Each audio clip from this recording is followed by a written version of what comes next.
भदोही का कालीन जिस तरह अपने ताने बाने के लिए पूरे विश्व में प्रसिद्ध है, ठीक उसी तरह यहाँ के हिंदू और मुस्लिम भी एक दूसरे के साथ रह कर के गंगा जमुनी तहजीब पेश करते हैं। चाहे पर कई हिंदू परिवारों द्वारा ताजिया का निर्माण करना हो या नवरात्र में मुस्लिमों द्वारा दुर्गा पूजन में शामिल होना हो, यह अपने आप में एक मिसाल है। एक ऐसा नज़ारा उन कट्टर मानसिकता वालों के मुंह पर जोरदार तमाचा है जो हिंदू और मुस्लिम को बांटने और उनके बीच में नफरत का बीज बोने के काम करते हैं। भदोही में एक बार फिर हिंदू मुस्लिम की एकता का एक ऐसा ही नज़ारा फिर देखने को मिला है, जहां पर रहीम नामक एक मुस्लिम शख्स ने गांव में हो रही रामलीला के लिए मंच के लिए अपनी ज़मीन को दान कर दी है, जिसकी चर्चा हर जगह हो रही है और लोग उसकी तारीफ भी कर रहे हैं।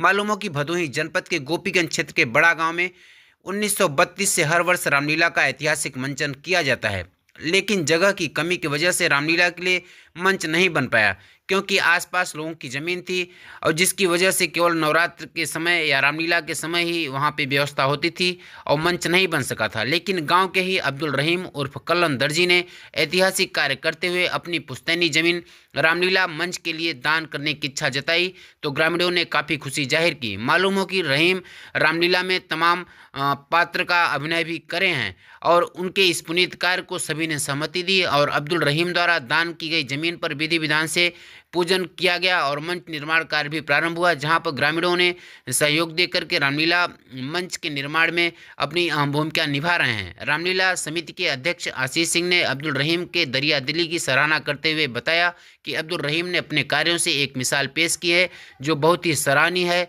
और अगले वर्ष रामलीला का मंचन इसी मंच से होगा। बताया कि मंच का आकार 420 वर्ग फीट के निर्माण में कराया जाएगा और बड़ा गांव निवासी अब्दुल रहीम की इस ऐतिहासिक कार्य की रामलीला समिति के अध्यक्ष समेत पूरे क्षेत्र में काफ़ी चर्चा है। अब्दुल रहीम की इस कार्य की आशीष सिंह, विनय शुक्ला, प्रेमचंद शुक्ला, रविशंकर मिश्रा, सुमित मिश्रा, अंजनी सिंह, कल्लू मिश्रा, भारत भूषण शुक्ला, शिव प्रताप शुक्ला, रविशंकर समेत भारी संख्या में ग्रामीणों ने खुशी जाहिर करी है तथा उनके इस ऐतिहासिक फैसले की खूब सराहना की है। और सच में जिस तरह रहीम ने यह ऐतिहासिक फैसला लिया है और अपनी ज़मीन को दान दिया है, यह पूरे जनपद में काफ़ी चर्चा हो रही है। आइए देखते हैं कि अब्दुल रहीम ने इसके बारे में क्या बताया। आप अपना अब्दुल रहीम सिद्दीकी। आपने न जो दान की है जमीन, वो अपने मन से और किसके कहने पे दान किया था? नहीं, हम अपने मन से किए हैं, हम अपने गुरुजी के कहने से किए हैं। और रामलीला से आपका लगाव था या ऐसे ही? हाँ, लगाव था हमारा, इसीलिए हमने दान दिया है। रामलीला में आप पाठ भी करते थे? जी हाँ, पाठ भी किए हैं।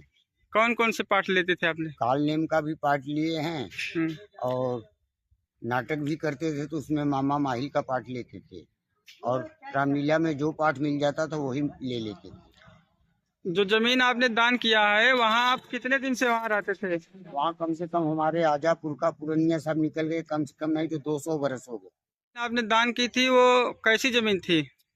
आबादी थी। आपके नाम से नहीं था? नहीं, हमारे दादा के नाम से थी।